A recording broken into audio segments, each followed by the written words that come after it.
मित्रों नमस्कार। ज्ञान मार्शल माइंड में आपका बहुत बहुत स्वागत है। मित्रों, जैसे आपको पता है कि हमारे इस चैनल पर आपको भारत की विरासत, संस्कृति, आध्यात्म के बारे में जानकारी मिलती है। आज हम आपको माता अन्नपूर्णा के बारे में बताएंगे। आपने जरूर सुना होगा, माता अन्नपूर्णा को खुश करो और आपके घर में धन धान्य रहे, कभी आपके यहाँ प्रॉब्लम नहीं होगी।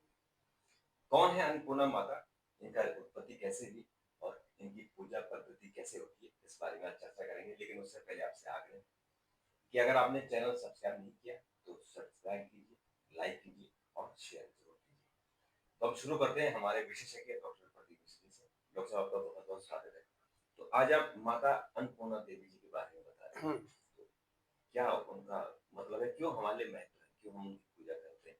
देखिए, महत्व तो इसलिए है कि हर आदमी को भोजन चाहिए, हर जीव को भोजन चाहिए। एक ऐसी कॉमन चीज है जो कि मनुष्य और जीवों में समान है। भोजन सबको चाहिए, सबको भूख लगती है। और माता अन्नपूर्णा का रहस्य जो है बहुत ही चमत्कारिक है। बहुत कम लोगों को उनके बारे में जानकारी है कि कैसे माता अन्नपूर्णा की उत्पत्ति हुई। कौन है माता अन्नपूर्णा, कहाँ वो सबसे पहले आई। बहुत से लोगों ने ये कहावत सुनी होगी कि काशी में कोई भूखा नहीं सोता है, कोई भूखा नहीं रह तो मैं सकता है। आपसे इसमें जरूर चर्चा करना चाह रहा था, मैं खुद गया हूँ वहाँ। ठीक है, ये एक मान्यता है और ये सही है। लेकिन ऐसा काशी में ही क्यों है कि वहाँ कोई भूखा नहीं रह सकता? वो इतना बड़ा भंडारा लगता है कि लोग आते जाते हैं, खाते जाते हैं, कभी खत्म ही नहीं होता। वो इसलिए नहीं खत्म होता कि माता अन्नपूर्णा पूर्णा की जो है कृपा है वहां पर। अब आप देखिए कि तीनों लोकों के स्वामी देवादिदेव महादेव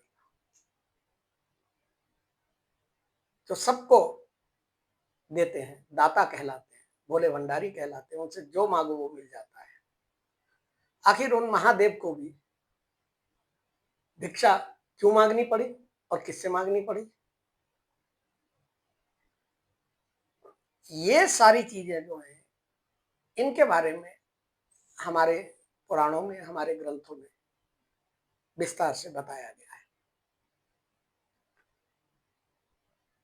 और एकमात्र ऐसी जगह है जहां पर भगवान शिव कटोरा लेकर भिक्षा मांगते हुए आपको नजर आएंगे।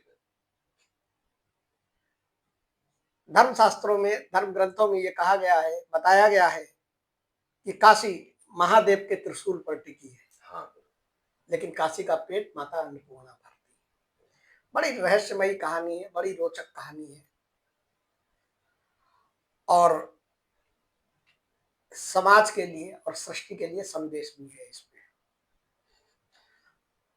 अन्नपूर्णा देवी को अन्नपूर्णा नाम क्यों पड़ा? क्योंकि माता अन्नपूर्णा, अन्न का मतलब अन्न, भोजन, और पूर्णा का मतलब पूर्णता, पूर्णता को प्राप्त करने वाली होती है। कहानी कुछ इस तरीके से है कि एक बार महादेव शिव और माता पार्वती के बीच वार्तालाप हो रहा था। और हमारे, अगर सनातन धर्म में आप देखें तो जितना वार्तालाप शिव और पार्वती के बीच हुआ है उतना वार्तालाप अन्य किसी देव और देवताओं, देवियों के बीच में नहीं हुआ है। विष्णु और लक्ष्मी जी के बारे में वार्तालाप बहुत कम सुना गया है।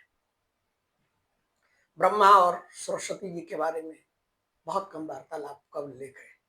लेकिन महादेव और पार्वती के बीच में वार्तालाप तमाम घटनाएं हैं और वो घटनाएं ऐसी हैं जो कि सृष्टि के लिए वरदान साबित हुई। इन्हीं में से ये कथा है कि शिव और पार्वती के बीच बहस होने लगी और भगवान महादेव ने कहा कि ये सब माया है।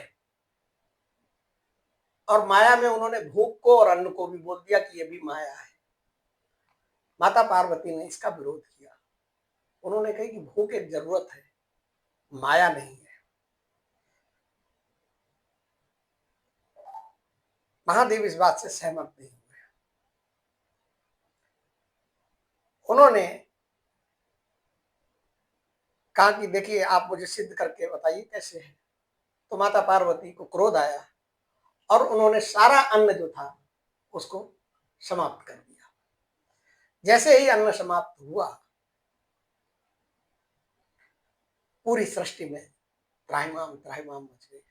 यहाँ तक कि जो सृष्टि का नियंत्रण करते हैं महादेव, वो भी भूख से व्याकुल हो गए, परेशान हो गए, क्योंकि भूख तो सबको लगेगी अगर शरीर है तो। अब जब सारी सृष्टि में जीव जंतु सभी भूख से व्याकुल होने लगे, तो माता पार्वती ने काशी में, वाराणसी में अन्नपूर्णा देवी का रूप धारण किया। और जो रूप उन्होंने धारण किया उसमें उनके हाथ में अक्षय पात्र था। जब माता ने ये रूप धारण किया तो महादेव बहुत जो भूख से व्याकुल परेशान थे, कटोरा लेके उन्हीं माता पार्वती के सामने, जो कि अन्नपूर्णा के रूप में सामने आई थी, उनके सामने भिक्षक बन के पहुंचे और भोजन की याचना की। माता पार्वती ने कहा कि अन्न और शरीर दोनों का जीवन में सबसे अधिक महत्व है, अब आप इसको स्वीकार कीजिए, तब हम आपको भिक्षा देंगे। और महादेव ने इस चीज को स्वीकार किया और उसके बाद माता अन्नपूर्णा ने महादेव को भिक्षा दी और उससे उन्होंने अपना। ऐसा माना जाता है कि रात्रि के तीसरे प्रहर में काशी विश्वनाथ के पास ही माता अन्नपूर्णा देवी का मंदिर है। अगर आप गए होंगे तो देखा। बिल्कुल मैं गया।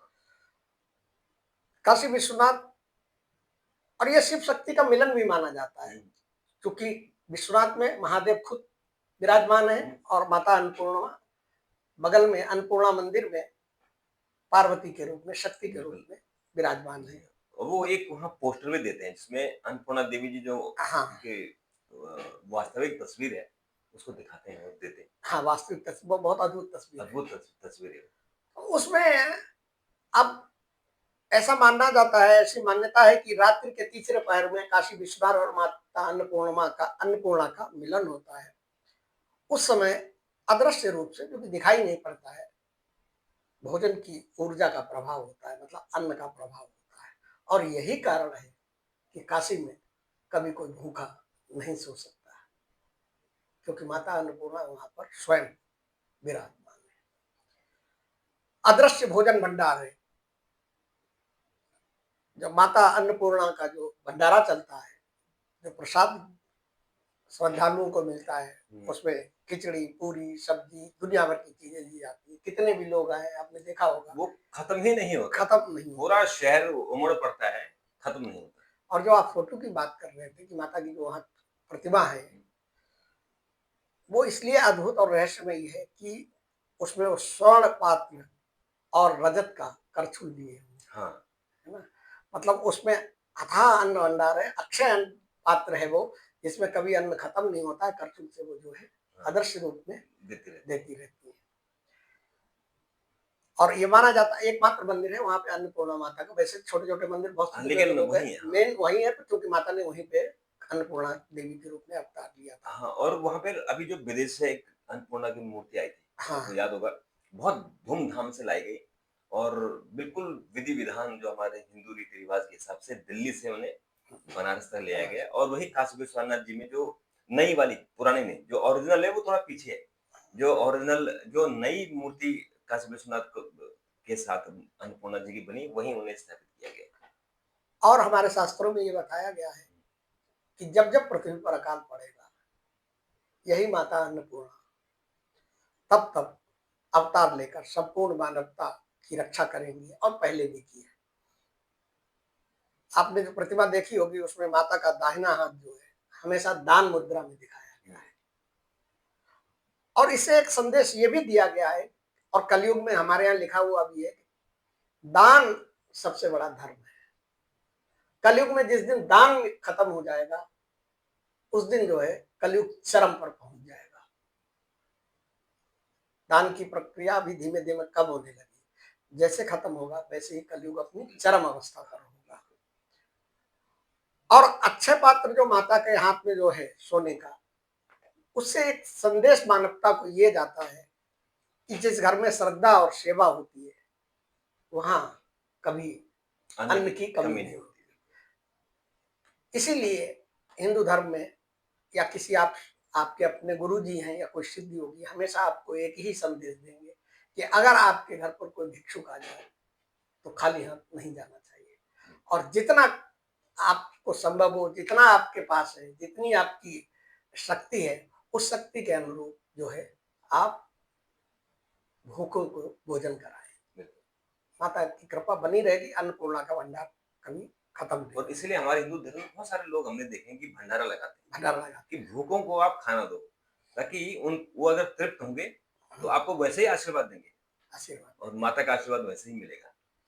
तो मुझे लगता है कि ये, और खासकर अगर आप लोग बनारस नहीं गए हैं, और बनारस में भी काशी विश्वनाथ जी, और काशी विश्वनाथ जी के ठीक पीछे अन्नपूर्णा जी की वही पुरानी, सदियों पुरानी मूर्ति है, वही वो है। देखिए हमारे हिंदू धर्म में अन्न को इसलिए अत्यंत पवित्र माना जाता है, और तमाम त्योहारों पर और तमाम धार्मिक अनुष्ठानों पर इस बात का महत्व बताया गया कि अन्न का दान करना चाहिए। हाँ, है ना? और हमारे गांव में तो करते ही थे। जब हम लोग खेती करते थे गांव में, तो जब हम फसल काट कर घर लाते थे तो उसके हिस्से बटे होते थे कि ये हमारे जो जो बाजा बजाने वाले होते हैं हाँ, उनको जाएगा, एक हिस्सा उनको जाएगा जो हमारे लिए कुदाल फावड़ा दरांती बनाते थे, यानी जो हमारे लोहार होते हैं उनका एक हिस्सा जाएगा, एक हिस्सा उनका जाएगा जो गाय के लिए, बैल के लिए जो रस्सी बनाते थे, गले में रस्सी उनके लिए। तो ये हिस्से बटे होते थे, देखिए वो जब आए, जिस दिन आएंगे वो अपना हिस्सा यही लेके जाएंगे। यही सनातन की धर्म की यही विशेषताएं हैं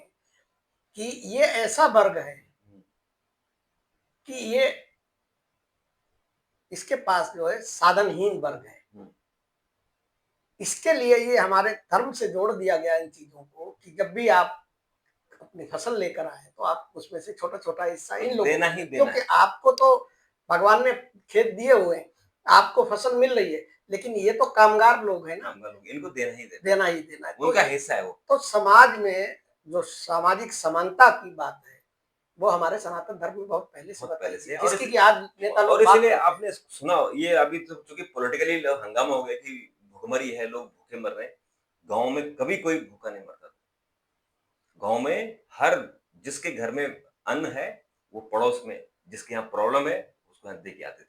देखिए और ये हिसाब बटा हुआ है वो अलग है, और अगर किसी के घर में कोई दिक्कत हो गई, किसी कारण पैसा नहीं आया, वहां वो राशन नहीं ला पाए या कोई सामान नहीं लाया, तो अड़ोसी पड़ोसी सब मिलके देते हैं। ये सारी समस्या शहरों की, गांव में आज भी हाँ, आज भी कोई भूखा आदमी नहीं भूखा नहीं सोता है। भूखा नहीं सोता है। ठीक है, गांव में आप देखिए, और गांव में अब शहरों में भी क्या है कि मंदिर में आप जाएंगे, इतना चढ़ावा चढ़ाएंगे, इतने फल फूल, इतना अन्न दान, इतनी पूरी सब्जी सब दान में कराएंगे कि वो पंडित जी के बस का नहीं है खाना, वो नहीं खा पाएंगे, वो खराब होता है। लेकिन क्या है कि ऐसी लोगों की एक धारणा बनी हुई है कि पंडित जी को दिया हो, जबकि हमारे सनातन धर्म में, हमारे शास्त्रों में ये बताया गया है कि दान हमेशा जरूरतमंद को करना चाहिए, जो भूखा है उसको दो, भोजन भूखे को देना चाहिए। हाँ। ठीक है, वस्त्र उसको देना चाहिए जिसके पास वस्त्र, हाँ, जिसके तन पर वस्त्र, ये हमारे यहाँ लिखा हुआ है। और अब धीमे धीमे लोगों के अंदर ये चेतनाएं विकसित हो रही हैं, अब लोग जो है जागृत हो रहे हैं, तो इन चीजों के बारे में अब करने भी लगे। अब देखिए एक चीज मैं और बताऊं आपको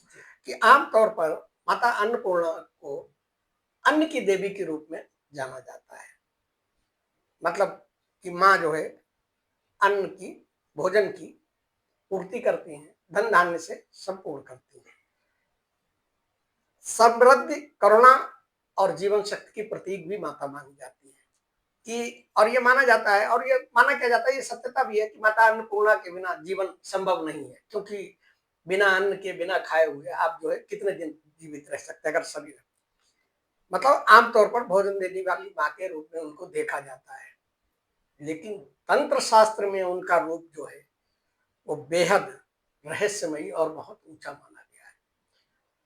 और माता को, अन्नपूर्णा को का संबंध सीधे काली से जोड़ा गया है। तांत्रिक परंपरा में अन्नपूर्णा को भैरवी और काली का सौम्य रूप माना जाता है। अब आप कहेंगे कि काली तो विनाश करती है और ये पोषण करती है, लेकिन वो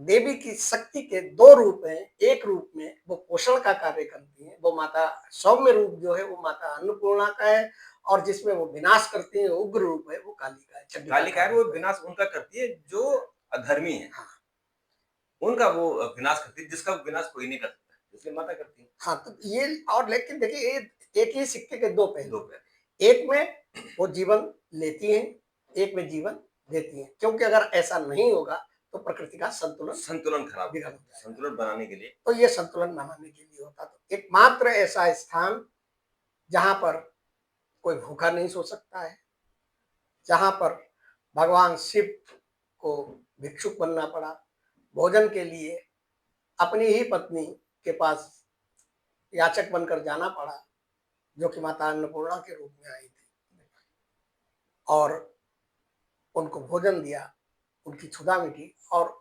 उनके उस सूत्र को भी उन्होंने मिथ्या साबित किया जिसमें उन्होंने कहा था कि ये माया है। कुल मिला के अगर देखा जाए, माता अन्नपूर्णा के बारे में दो तीन चीजें और मैं बता दूं, छोटी छोटी, और सबको करनी चाहिए। हमारे यहाँ माना जाता है कि माता अन्नपूर्णा का निवास जो है रसोई में होता है, क्योंकि रसोई में भोजन बनता है। तो रसोई के अंदर जब माता अन्नपूर्णा का निवास होता है तो दो तीन चीजों का ध्यान रखना चाहिए। वहां पर जो है, एक तो साफ सफाई विशेष रूप से रखनी चाहिए।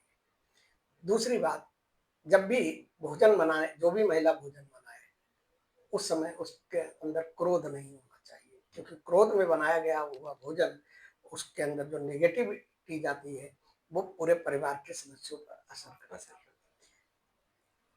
कूड़ादान कभी भी किचन के किचन अंदर के अंदर नहीं रखना चाहिए। बाहर रखें तो किचन के अंदर आप तुलसी का पौधा रख सकते हैं, मनी प्लांट का पौधा रख सकते हैं, मतलब जो पॉजिटिव एनर्जी को पैदा करे, क्योंकि जैसा अन्न होगा वैसा ही आपका मन होगा, और जैसा मन होगा वैसा ही आप अन्न में असर पड़ेगा। तो इसलिए इन चीजों का विशेष ध्यान रखने की जरूरत है। अन्नकूट का एक उत्सव मनाया जाता है काशी में माता का, और उसमें बड़ी भारी संख्या में श्रद्धालु वहां जाते हैं, दर्शन करते हैं माता के, और बहुत बड़ा भंडारा तो प्रतिदिन होता है, लेकिन वो भंडारा बहुत ही बड़ा भंडारा होता है। तो ऐसी भोजन देने वाली माँ का रहस्य बहुत ही चमत्कारिक है। और मित्रों, जो उपाय बताए इनका आप लागू जरूर करें।